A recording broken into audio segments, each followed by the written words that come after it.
How is it going, everyone? It's Johnny Bead here with another episode of the Streamer Storage Podcast. My guest today is... Oh, I love this guy. It's FloppyHare. Here he is. How you doing? Hi. Hi. I am nervous. Why are you nervous? You weren't nervous before. We were just having a little chin wag behind a green But now screen. there's more people here. This is recorded in advance. People will arrive in the future.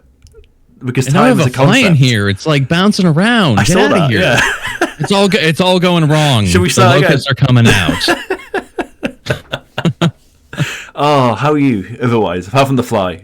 I am good. I'm doing all right. I'm doing something. I'm doing something. Things are going well. And now I'm going to be combating a fly for another hour, which is great. God. It's very dangerous over here. Have you got the obviously we're doing streamer stories, so everyone has a fly swatter. Don't we all have a fly swatter? In fact, it's got neon colours and everything. Have you got one of those? The RGB? No. Yeah. No, I guess I need to make another Amazon purchase. Yes. Obviously, they come in multiple lights, $50. Yeah. It's well worth it though. Everyone's got one.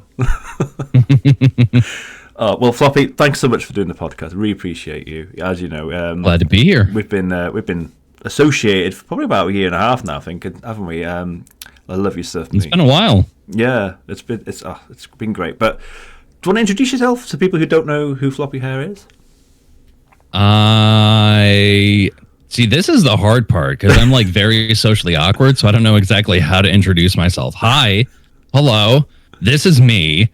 A lot of ADHD going on over here, and I like horror games and fart jokes. Yes, you do.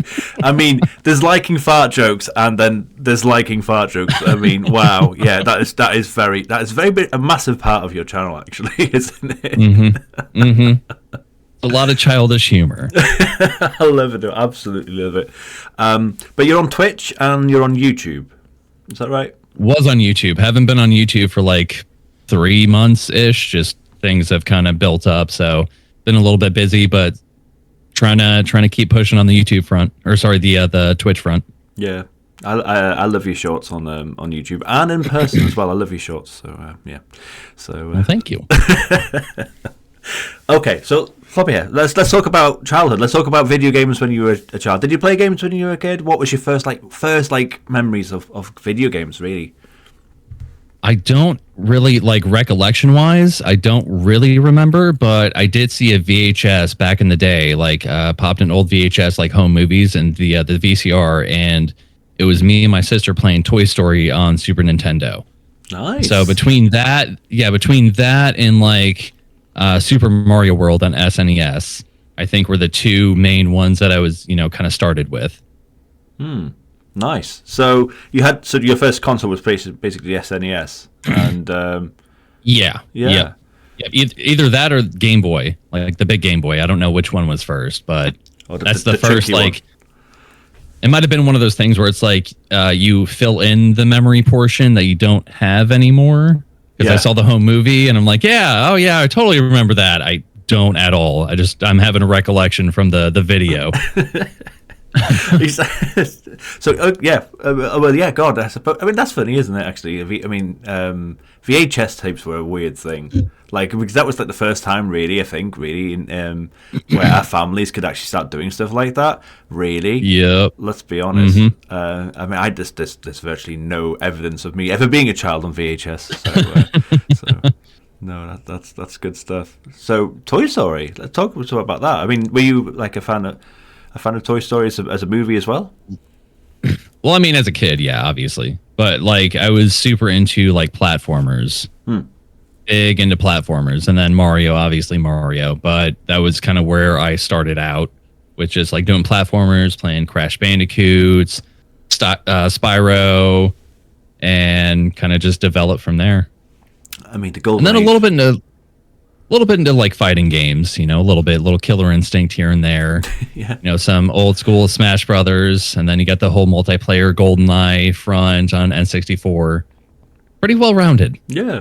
Sorry, I forgot there was a game called Killer Instinct. I thought you were saying you had a Killer Instinct. It's like, oh, okay, yeah, fair enough. Yes and yes. Yes and yes, yeah. But I mean, yeah, the 90s. The 90s. I don't think there will ever be an era like 90s platformers for it comes to that genre. It was absolutely littered. Did you play any Sonic, or were you always Mario? Were you team Mario? Yeah, never played Sonic until Sonic Adventure on Dreamcast. Ah, nice. That was my first real Sonic experience. Yeah, and what an entry as well. That's a great game. Absolutely amazing. Yeah, I mean, so if you had to choose a platformer in the 90s, then what was you? Were you probably on Mario? I mean, they're all great.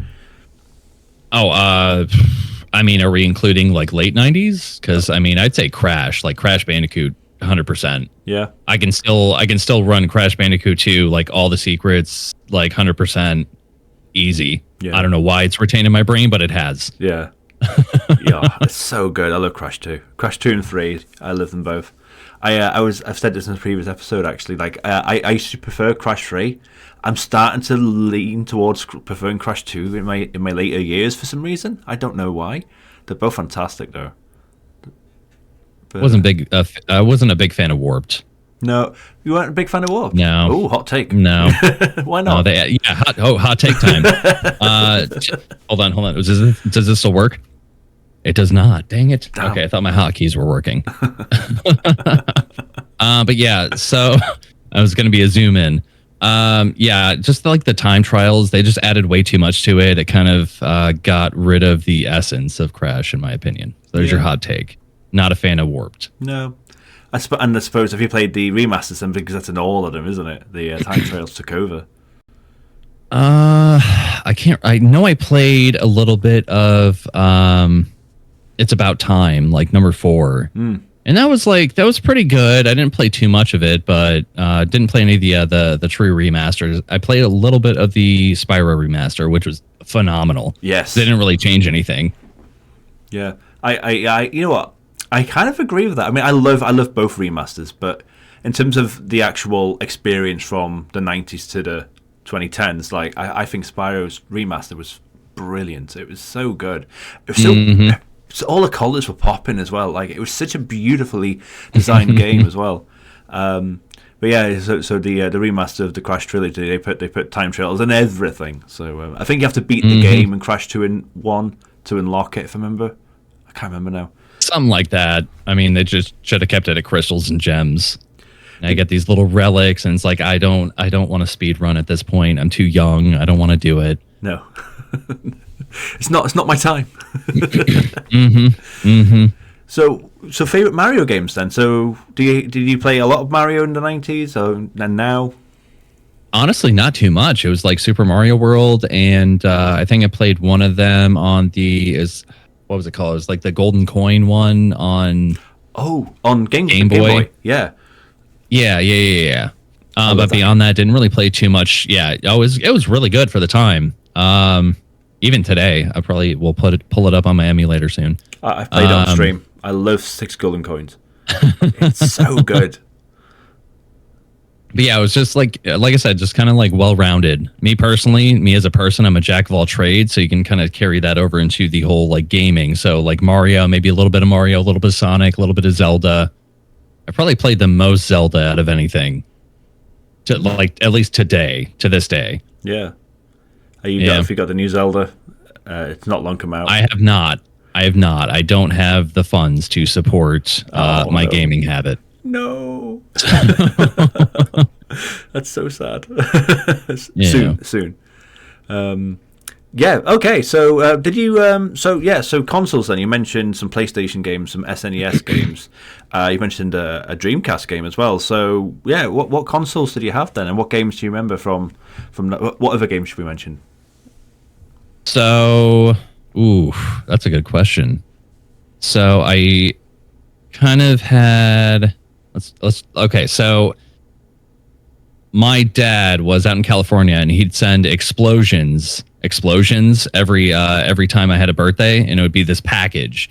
And my parents, out in Illinois, would be like, there's an explosion outside, and I'd rush out, and sometimes there may be a console or a game or something. So like a PlayStation 1, Super Nintendo back in the day, Dreamcast, those were the main ones. N64, obviously, Game Boy. Those are the main, I guess, 5 throughout, and then also had a laptop, an old, shitty Dell laptop that I played StarCraft and Zork Grand Inquisitor on, and then Diablo 1. Ooh, okay. I wasn't sure if we were going to mention PC, so wow, okay. And it's on a laptop as well. Yeah. So my experience with PC is like back in the early 2000s. The last computer I had was an old family computer. It was an old like white and black Gateway, which sucked. And then from that point, it's just been consoles. It's like PS2, PS3, just going following the PlayStation bandwagon because I didn't get an Xbox and never had the desire to. So the first PC I actually built was this one right here, which 2.5 years ago, right? I actually built my first PC. So this is the first like PC experience that I've had, and just getting the hold of like mouse and keyboard has just been crazy. Yeah. But now I actually prefer it, which is weird. Wow. So you've defected. How dare you? How dare you defect? A little bit, just a touch. No, I'm joking, obviously. But I can't do it. I can't. Like, if the game has the choice on PC, I'm like controller, okay. And if I just can't. Dude, I used to be the exact same, but just recently. So I had a viewer gift me Resident Evil 4 on PS5.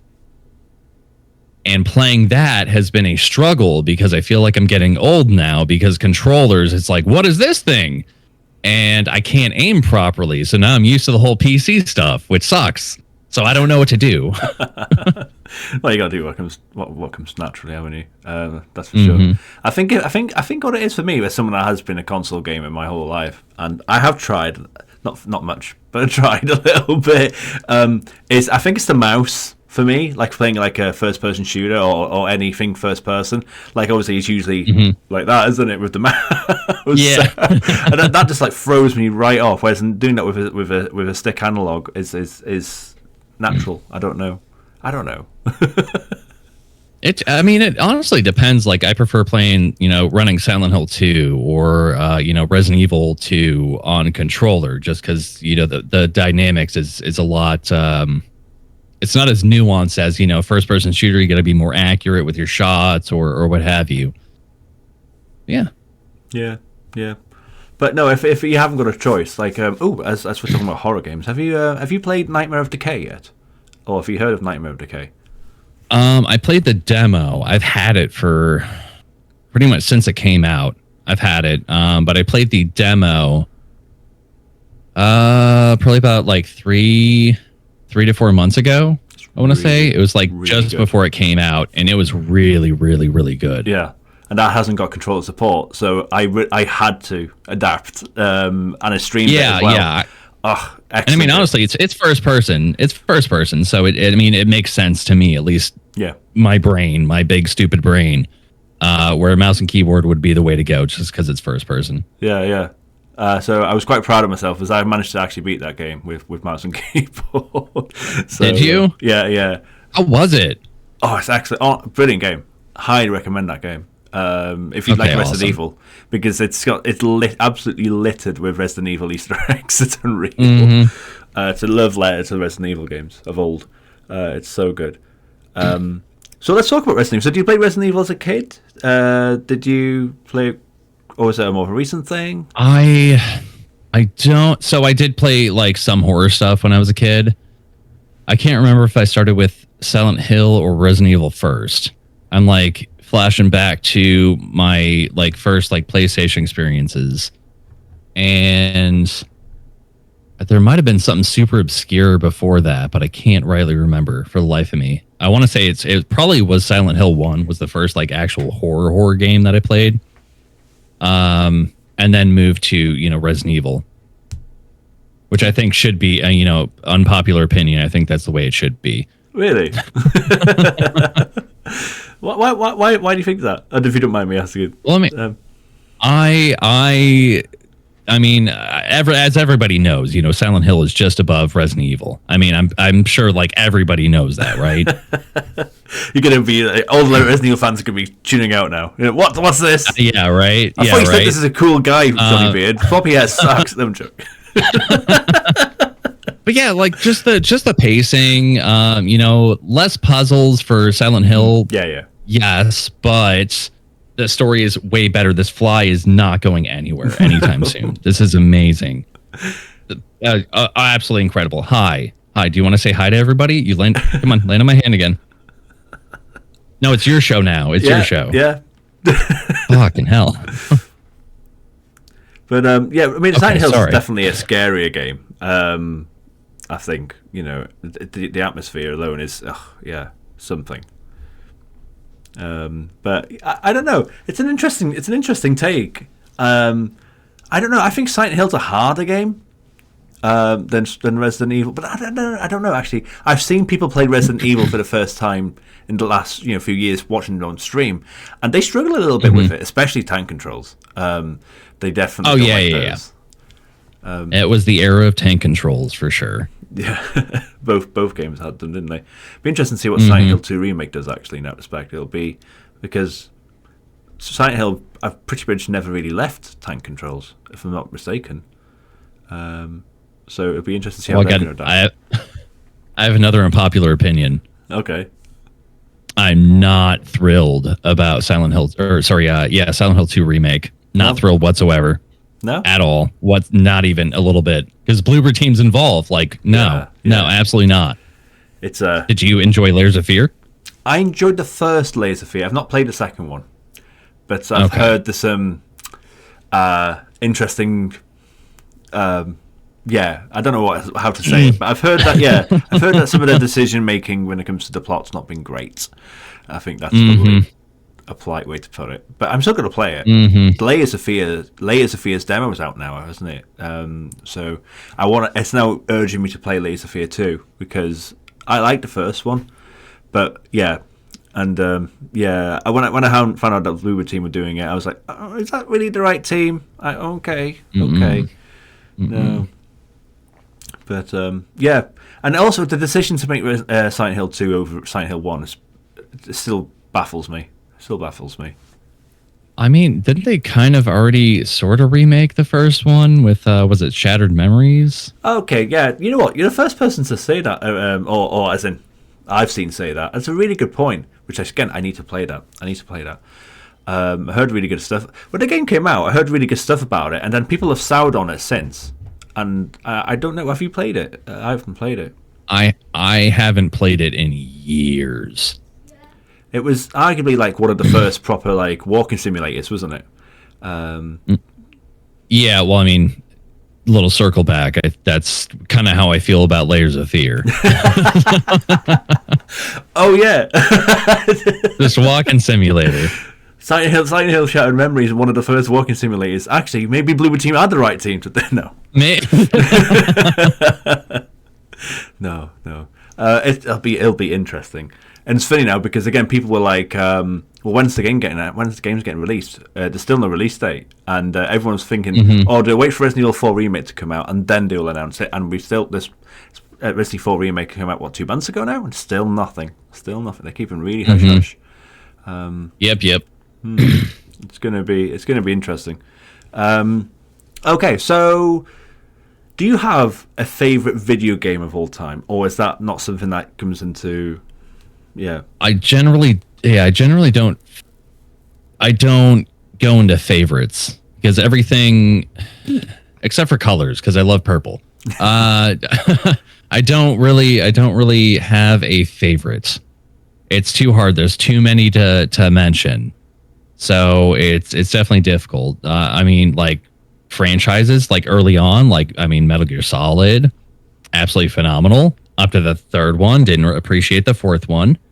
At least this is, me getting older and more mature. I had to revisit the fourth one. Not a fan anymore. But yeah, 1 to 3 is good. Silent Hill, 1 to 3, 4 is okay. Resident Evil, didn't appreciate Nemesis whatsoever, but 1 and 2 are good. 4 is good. So yeah, it's there's way too many And then we could go obscure, like Zork Grand Inquisitor is one of the like best point and click adventure games of all time. So it's it depends on what you're into. Yeah, of course. So talk us through that, because I don't think I've heard it before. So I don't think because I was What's that? The last one. I didn't hear the first one. Oh, Zork Grand Inquisitor. Yeah, it's super obscure. Super. Yeah, a lot of people I don't think have played it. I actually played it for the first time on stream, or like on stream. Like a year ago, and everybody fucking ate it up. It's one of those games where that was one of the games I played on the old Gateway back in the day, and it was super satirical of the adventure genre, and it just completely nonsensical. But that was the charm of it. I'm gonna leave it there. I don't want to spoil anything. Okay. I would love you to take a look. Okay. And yeah, Zork Grand Inquisitor. Okay. I think everybody should play it who's into that genre, point and click adventure games. Yeah. I do like a point and click adventure game. And there's something it's a 90s game, is it? Are you talking about? 98, I think it came out. 90s were a weird time. Mm-hmm. Especially in video game land, that transition from 2D to 3D, PC games started to get quite, because point and click became, I mean, it's a project, it's a moment of its time, isn't it? There's not many around now, is there? So there are. I would say there are. I'm gonna, no. Now we're gonna have a debate. Okay, we're gonna have a debate, Johnny. A very short debate, and it's gonna end with me saying that there are. There we go. Shortest debate of all time. Yeah, I mean, like it's more so along the lines of the style has definitely changed just because we have improved technology, improved graphics, improved mechanics. Where back in the day, a lot of the stuff was super shitty mechanics, but a lot of times that was kind of its charm. Mm-hmm. So, I mean, like Dropsy is an example, really good point and click adventure. It's a point and click hug venture is what it's called. Which I've been oh geez.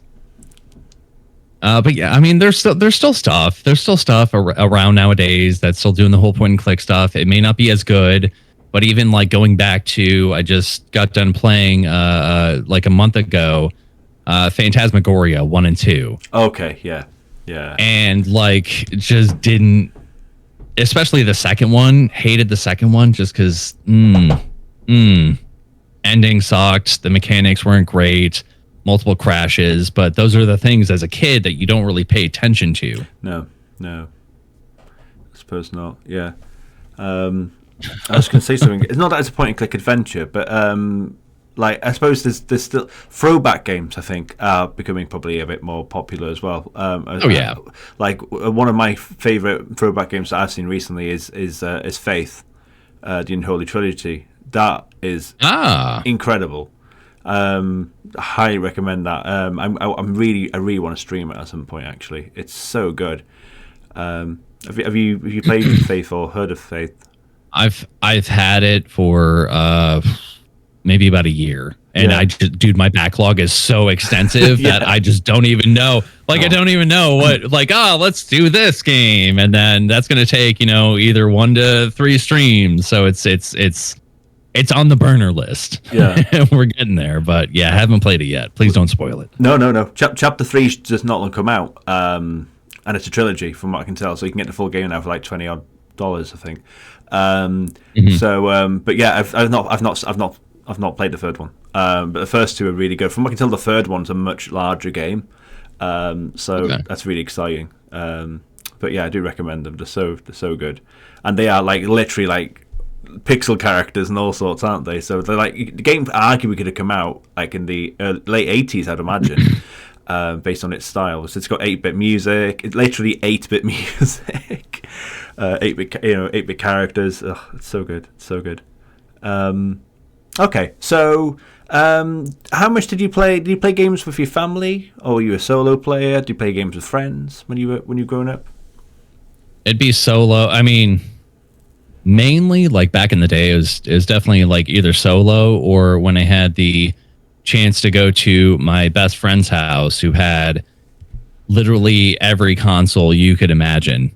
Like got to I didn't get to play a whole lot of, like Sega CD or Genesis, but they had them, and I'd watch them play, Vector Man, or play Burger Time on the Intellivision or what have you.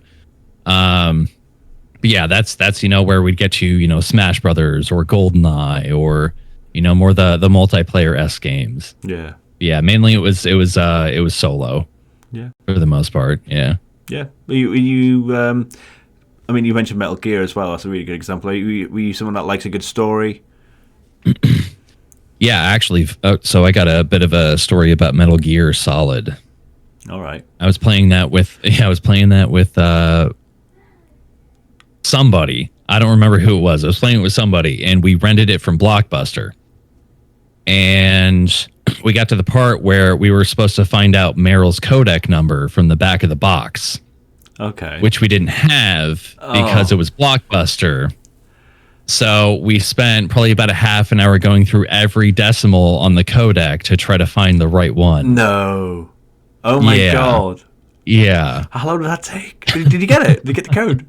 Yeah, we finally got it. Yep. How long was that? Yeah, it's Although, that's just it's a little memory that sticks in the brain. Oh my God. Yeah. I remember playing a lot of Mega Drive games that had codes. And some codes were like, one game was like Dr. Robotnik's Mean Bean Machine. And it would be a 4-digit code. So you can kind of like because I remember like getting really frustrated with the game and go, oh my God, I don't know what I wanted to get to the end of the game, and the puzzles are so hard, even though I'm playing on easy mode and I'm 7.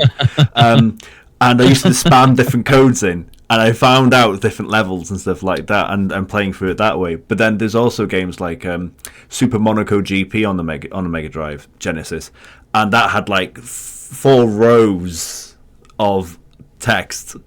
So you would never get the code. You would never get it. But codes, man, codes. Oh my God, I can't believe we got that. Well done. Yeah. Kind of. A lot of stubbornness. Wow. So, what are you playing right now? How much do you play games on stream? I know, obviously, at the moment, streaming is kind of IRL stuff's happening, isn't it? But when you are streaming, how much of the games you play is online, and how much of the games is offline? Predominantly offline. Oh, right. Pretty much right now, I'm focused not so much on the horror genre. I'm more focused on, I just want to play something that I'm super excited about. So I think Friday it was played some Phasmo because I had to get the challenges, which is, I love, little multiplayer, hanging out with a friend. And then played a puzzle game called Gorogoa, which was pretty good until you hit the halfway mark, and then I got frustrated because just the puzzles were not great. But yeah, it's just like anything that's piquing my interest right now. I am still in the middle of RE4 remake, but thoughts so far. What's that? Thoughts so far? I don't know yet. I don't know. Too soon. I'm still battling the controller because I feel like an old man. Are you playing it on PS5 or are you playing it on PC? PS5. Oh, okay. My PC won't be able to handle it. Yeah. No. Yeah. Fair enough. Oh, so wow, yeah, playing a lot of stuff offline then. So are you planning on sticking with horror when you come back to finding like some kind of like schedule streaming wise or whatever? Or? Oh, for sure. For sure. And I mean, for those of you that don't know, it's mainly horror, but sometimes I have a lot of ADHD. So if I decide like, you know what, I want to fix a PS4 and solder it, I'm going to do that. Or I want to come up with a new redeem for stream, let's do that on stream and just hang out together. So it's very hit or miss. Or like, indie spoops, we could do indie spoops. It's very variable. Yeah. But yeah, definitely sticking mainly with the horror. Yeah. Good stuff. So So we talked about favorite games, and that's difficult. Is it a similar story when it comes to worst games? Is there some absolutely dog shit games? Absolutely not. Outlast 2 sucked. Really? Maybe an unpopular. Maybe an unpopular. Another hot opinion. take Yeah, from Floppy. Outlast 2.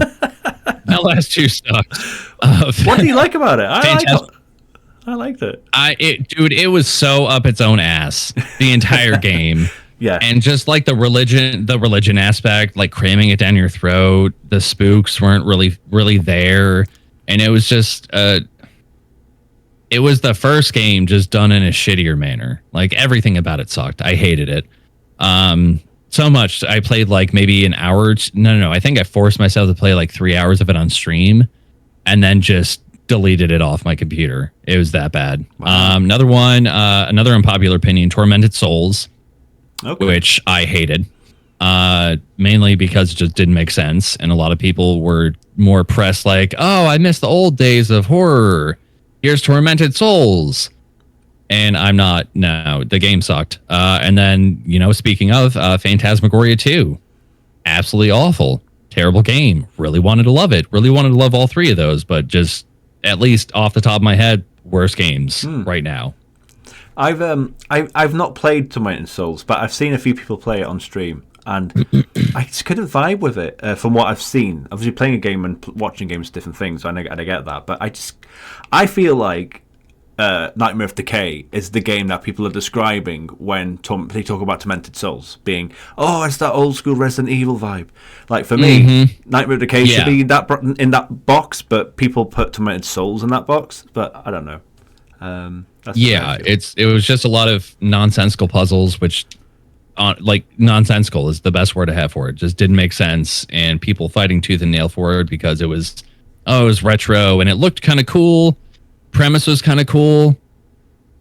Nightmare of Decay, at least the demo that I played, chef's kiss.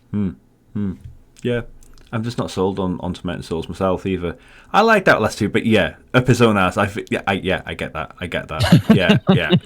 Good description of the game. Yeah, for sure. And I mean, wow. I don't know if you based on what you said, I don't know if you got to the end of the game, but the end of the game, I played it on stream and I was like, oh no.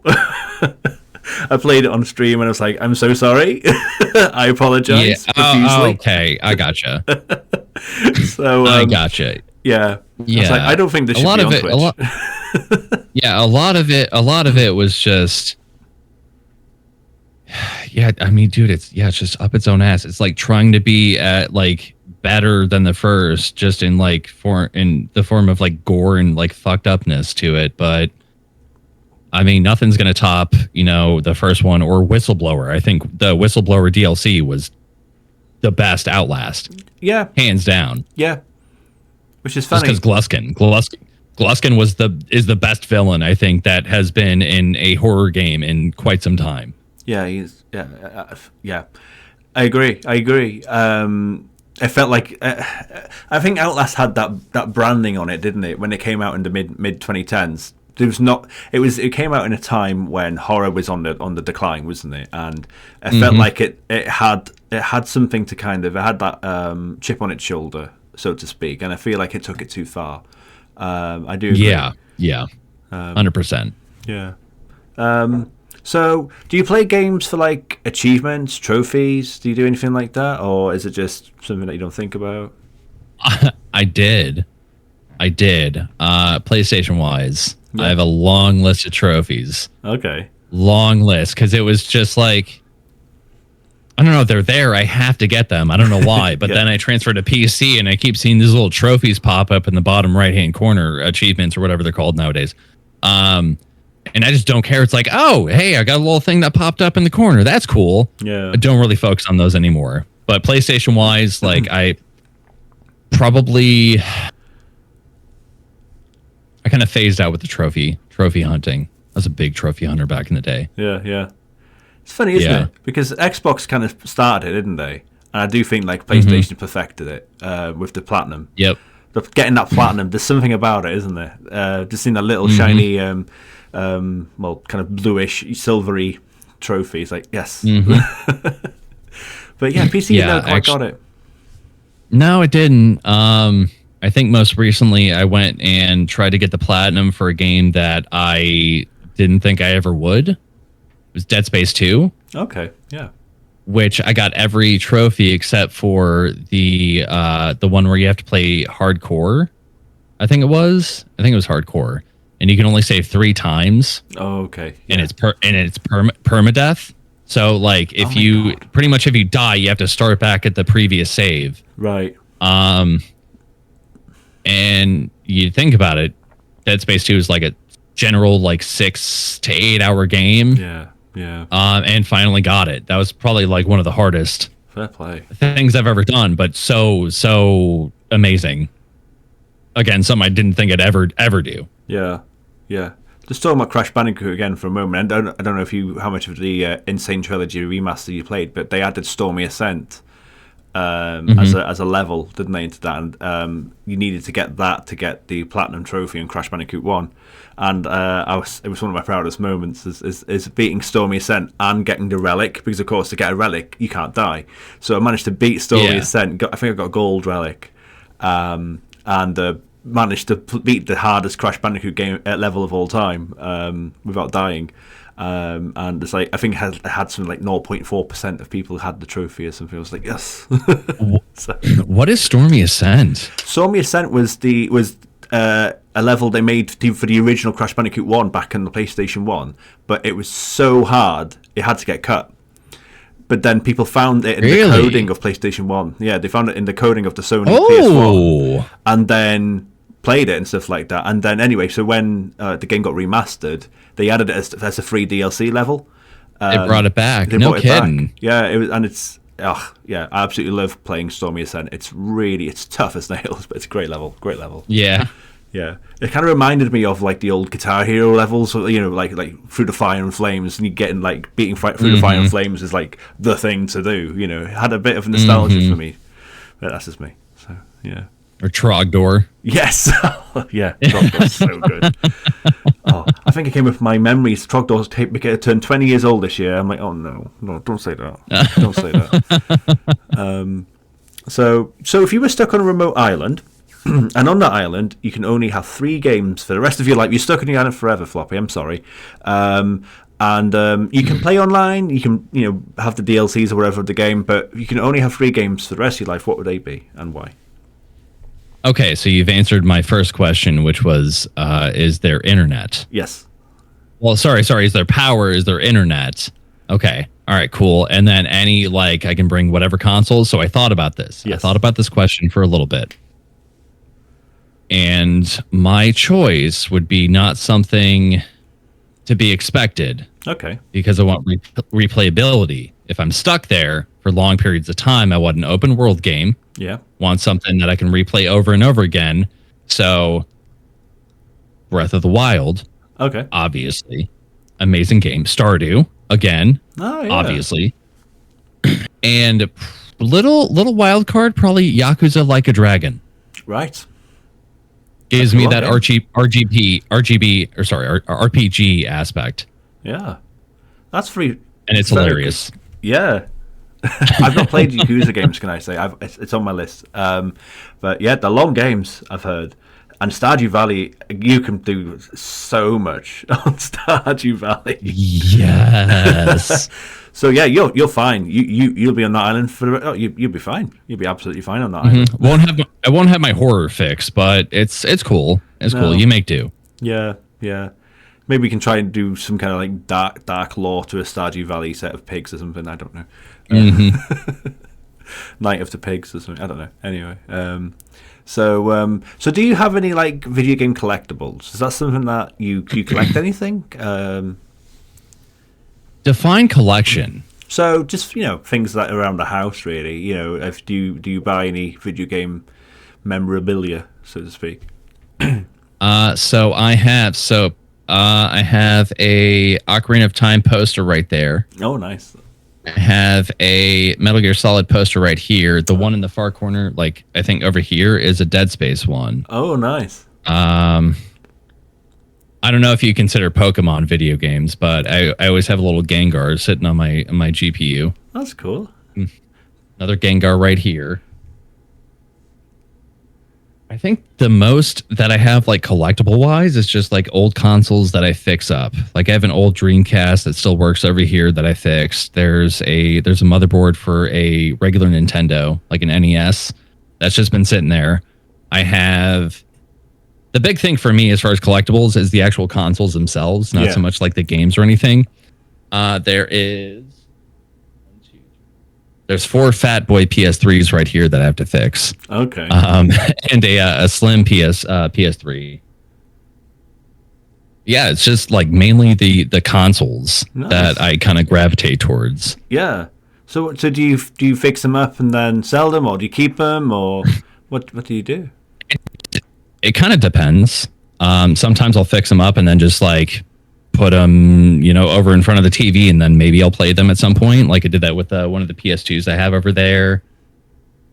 Sometimes I'll sell them, like especially if I think I sold a PS2 to a viewer, really good buddy of mine, because he was looking for something like that. So I have a knack for finding broken, super cheap stuff on like OfferUp or Craigslist or whatever, and then fixing them, and then.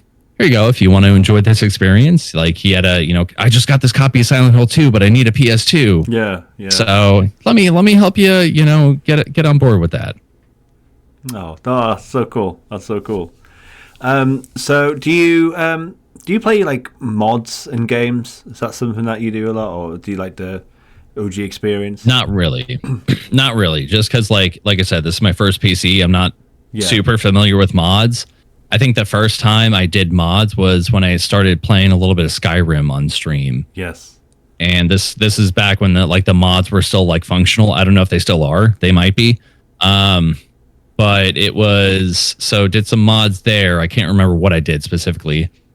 And then just recently started playing Stardew with a large group, like within our Discord, and you can max out at like 4 people, right? But there's apparently a mod that allows you to have up to 100 people have farms and stuff set up.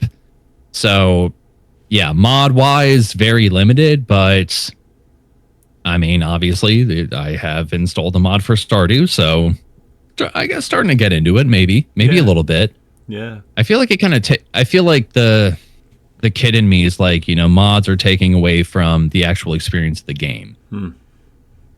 Maybe you're adding a better interface. Maybe you're adding, this, that, or the other, but that's not what the developers intended. Yeah. Yeah, it's this fine line, isn't it? Exactly. Yeah. So what would is there any games that you've played that you'd like say would be the hardest game you've ever played in terms of difficulty? Probably Dead Space 2 on that platinum trophy. Yeah. That was not easy. I try to stick away from like the super hard games. Like I have Getting Over It with Bennett Foddy in my list of games that I just tend to not be super prone to playing those super hard games, or even like Dark Souls or Bloodborne. I played a little bit of Bloodborne. Didn't like it. Not a fan of the Souls series whatsoever. So it's not really hard per se, but I mean, I'm sure there's a very nuanced example that somebody has that can, I remember you playing, Untitled Goose Game and you were struggling in this part. It's like, okay, but not really. That's a good little segue question. So, when you do get into that point on stream, like do you feel like the anger pent up? What do you do? I don't know how I am. I always find it embarrassing when I get frustrated on stream. It depends on the game. Either way, it's very embarrassing. Yeah. Yes, but I mean, if it's just too much, it's too much, and I'll shut it down and do something else. Like I'll move on to watching, ghost videos on YouTube and debunking them. Yeah. Or like Gorogoa, for example. Perfect. Just played this on Friday. Gorogoa, first half of the game, I looked up how long to beat, and it was like, I could play this, while I'm on stream. I could play this, in about 2 hours, 2.5 hours. Halfway point hits, I'm like done with it, but I know it's like 2.5 hours in my head. It's like, I just want to beat it. Let's do this. Yeah. I hate this. let's go. Oh, fair play. So yeah, I mean it's like 50-50, honestly. Like if I've had absolutely enough, I'm gonna close up shop, come back another day, try it again. Yeah. If it's still not if it's still grinding my gears, then I'm good. I'll just move on to something else. Yeah. Yeah. I remember I think the most frustrated, although I just played Evil Within on stream last week. Oh my god, there was a boss on that was doing my nutting. So I think there's 2 times I can think of in stream when I go into despair mode. That's what I call it. Despair, just I'm giving up on life type of approach to the game.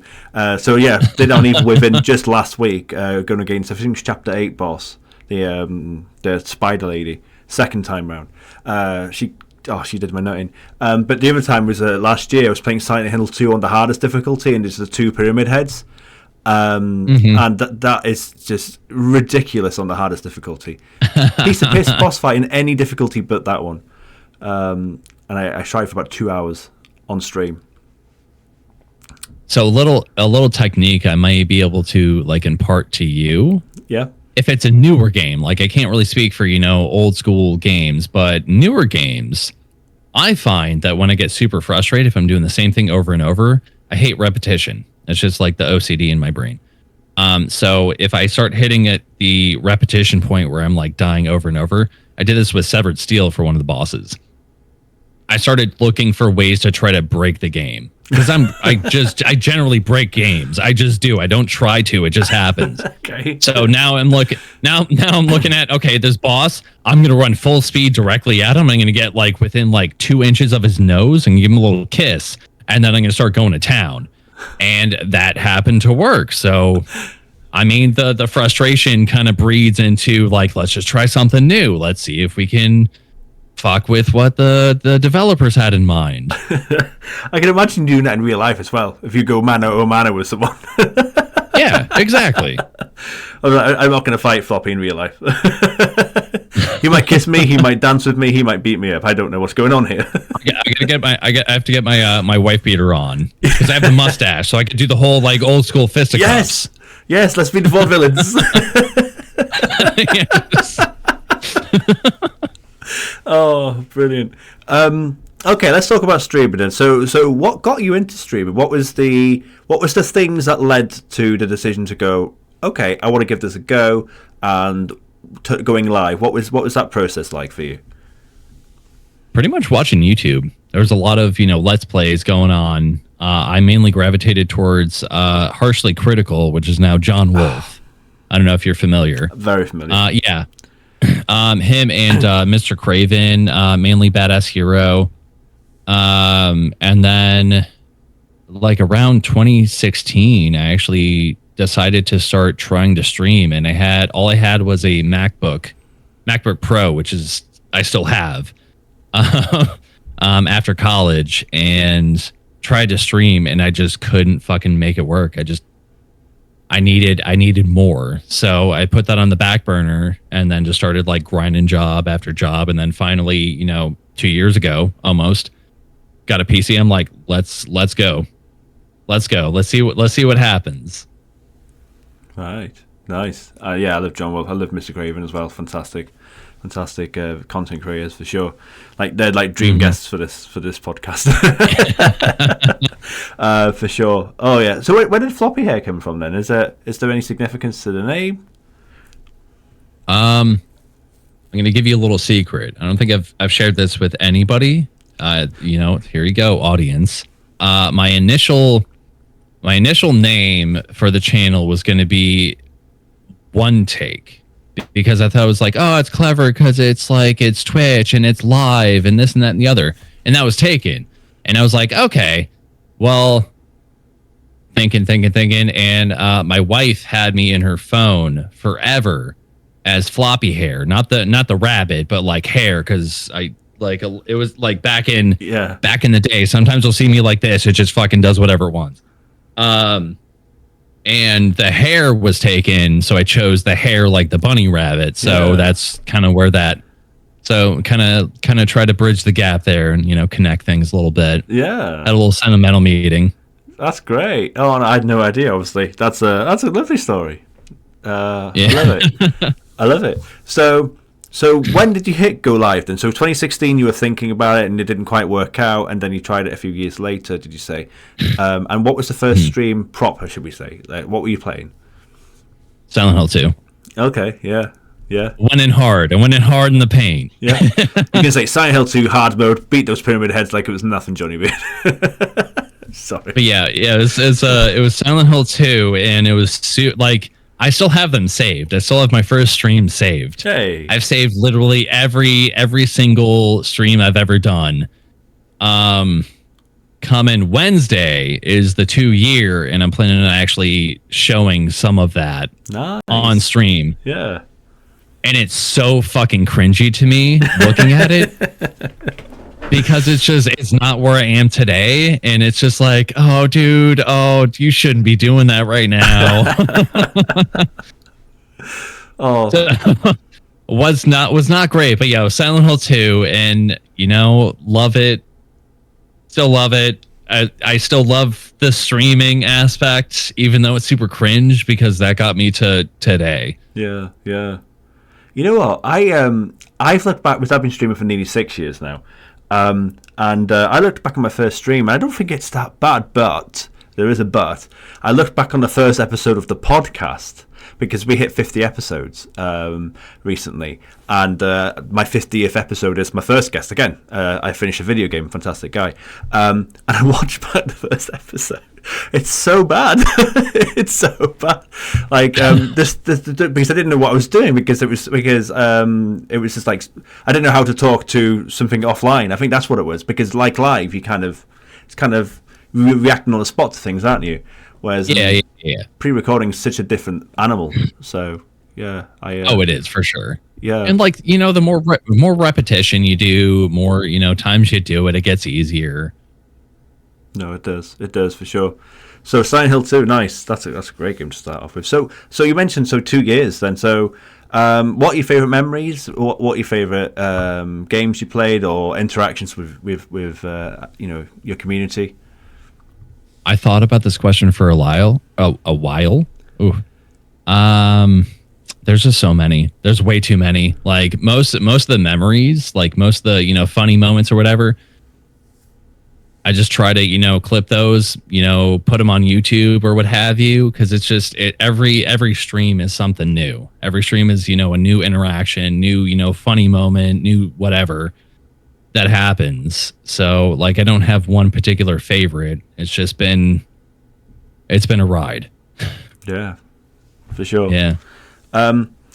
So one thing, this is season 5 now we're on for the podcast, and we've stolen this from another podcast. It's this idea. We've asked a previous streamer that's been on the podcast to ask a question for yourself, and obviously at the end of this episode, I'll ask you to ask a future question. So I've got a question for you here from a streamer. It's not specifically for you, obviously, but this is a broad question. So the question is, if you could remove one Twitch category forever, what would it be? Just chatting. Just chatting. Wow. Yeah. Hot take. Yep. Hot take, because that encompasses the whole ASMR stuff and all the stuff that is kind of toxic to the Twitch platform, in my opinion. Just chatting's great. Don't get me wrong. I do some myself, but that's all following under the same branch. If they separate those, then I'd say, of course, ASMR or, hot tub, bikini streams or whatever. But yeah, that first and foremost. Yeah. 100%. So I mean, that's telling me then you're not going to do a FloppyHare hot tub stream. I'm crushed. Oh no. That's been in the works for 2 years, Johnny. Oh, thank God. the only issue that I have is that I don't want to move this setup because there's so much going on. Yeah. Second thing, okay, well, why don't I do it here? Well, I don't have the space for it. I even thought about getting an inflatable. I should have pulled up a picture of it. An inflatable costume, which has me in a bathtub. Yeah. But the only issue is that I'm going to be all the way back here, like. And I can't stream doing that, no. So I'm like limited in my options. By the way, I just remembered before at the start of this chat, I said I liked your shorts. I didn't know you were generally wearing shorts until just now. Yeah, they're my lobster shorts. Oh, of course. I'm already ready to get in the hot tub, Johnny. Yeah, you're already halfway there. But yeah, no, that's you are right. I mean, like just chatting, it's so broad, isn't it? And I know they tried to chop and change it. Like there's like special events, there's hot tub streams, obviously. There's food and drink. They've tried, but I think they can do more. I think they can do more. Yeah. Well, honestly, that kind of goes into the whole discussion of discoverability on Twitch, because there isn't. There's really zero discoverability. No. I mean, people who are high up, they're going to be high up. They're going to get, a lot of people because they're the first one that gets clicked on, kind of thing. There's no real search function to it. No, that's fair. So let's bring up a small bit of history here. Like we found each other on Hover. And Hover is dead now. I always say this, and I genuinely mean it. I'm saying this on my own podcast. So, truthfully, best thing about Hover was finding you. Genuine, God honest truth. Like, I think you're amazing, and I'm so happy we interacted via Hover. But on that point, there's not a lot. You're not really on social media much, are you? In terms of like, you're not on Twitter, you're not on Instagram, unless you are hiddenly on those platforms. What is there a reason for that? I don't trust people with my information. I don't do the tweetsies. I don't do that because most of it is just political, and I don't really care to interact with any of that. Instagram, the only Instagram I have is private. Well, it's not private, but it's like my own name, so you won't be able to find me unless you know who I am. Which, hey, if you have an Instagram, Johnny, let me know. Okay. And I do, yeah. I will send you the best memes while I'm pooping. That's generally, you'll get like a spam of like 8 shorts. Okay. In a row, and then you won't hear from me for like 8 to 10 hours, and then it's gonna rinse and repeat. Oh, right. Okay. I haven't had a Facebook since maybe 2014, 2015. Snapchat's gone. Like there's no, I'm not doing the whole TikTok shit either. So it's hard to, it's hard to branch out. Yeah. Because of that. But at the same time, I don't trust a lot of, a lot of people and a lot of things. Yeah. So it's No, it makes sense. Totally makes sense.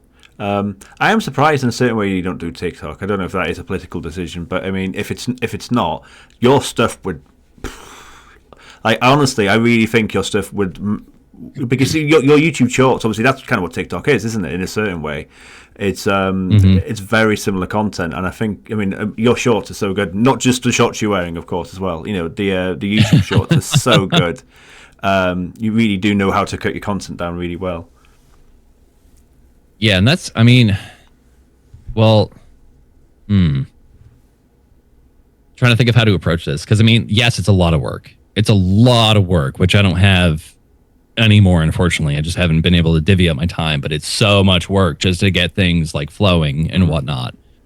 As far as the TikTok thing, that's just a personal thing that I have that I'm not going to go to that platform just because of other things, which I won't get into right now. That's cool. But yeah, it's just a lot of work. It's a lot. It is, man. So much. And like back of the head is like, oh, you could do better. You could reach more people. You could do this and that and the other. But I try to stay true to myself. And if that means that, I'm not going to reach that specific person eating a ham sandwich, out in Idaho, it's okay. That's fine. Sorry. No, that's fair enough. That's completely fair enough. So with that then, is there any advice that you think about giving anyone that is thinking of streaming? Thinking of streaming? I have a lot of advice. I have so much advice. Yeah. Oh my God. How much time you got? Not much. Clock's running out. Try to have realistic expectations. Yeah. Have realistic expectations, not just on, your purpose for streaming, but also this is okay. Most people are going to say like, keep at it, keep going, keep going strong, do this, that, and the other. I'm going to give you the real, at least for my eyes, to have realistic expectations. The work that you put in, you're going to have to put in a lot of work to have the chance to succeed. That's the big thing. There's the chance, because nothing is guaranteed. No. Dude, like 80-90% of this is luck based because Twitch has no discoverability. But like I said before, stay true to yourself. Like, if you do what you want to do, like, please do what you want to do. Don't be forced to play something that you're going to hate just because you think it's going to get clicks or whatever. Yeah, 100%. But I have so many suggestions, but yeah, I'll keep it down to that. I'll keep it short and tight. I mean, let's talk about. So, have you thought about streaming onto YouTube? Because I know you've got a good platform on there as well. I have thought about it, but honestly, like, the interaction amount, the stuff that I'm able to do on Twitch, at least right now, and all the work that I put into stuff working for Twitch, like through OBS, it's been a lot. It's been so much work. So I don't want to go to another platform which probably will have better discoverability for the videos, but not so much the streaming. And then all of my viewers are predominantly in Twitch. So it's like, I'd rather stay at Twitch, even though, some parts of it suck, just to be able to hang out with, have you pop in the stream, or have, this person or that person, just to be able to, have you be able to make a fart joke, like have somebody, let one rip while I'm doing a very sentimental, there's a sentimental cutscene and somebody just farts. Yeah. It's amazing. It's amazing. Yeah, there is that on YouTube. It's not quite as flexible, should we say. Discoverability is bad, but the flexibility of and the diversity of what you can do on Twitch, I think, is far more. I think, isn't it? Yeah. No. Yeah. Some of my favorite memories of your streams. I mean, I can't remember the name of the game of that poop game was, but that game was just something else. Poop Killer. I played Poop Killer. I played Poop Killer, Poop Killer 2, and Poop Killer 3. I've not played them. I think I'd never seen them until your stream. So yep, did the trilogy. And of course, I still remember the was it the kitchen with all the gas cans. Obviously, that clip. I raided you that night, didn't I?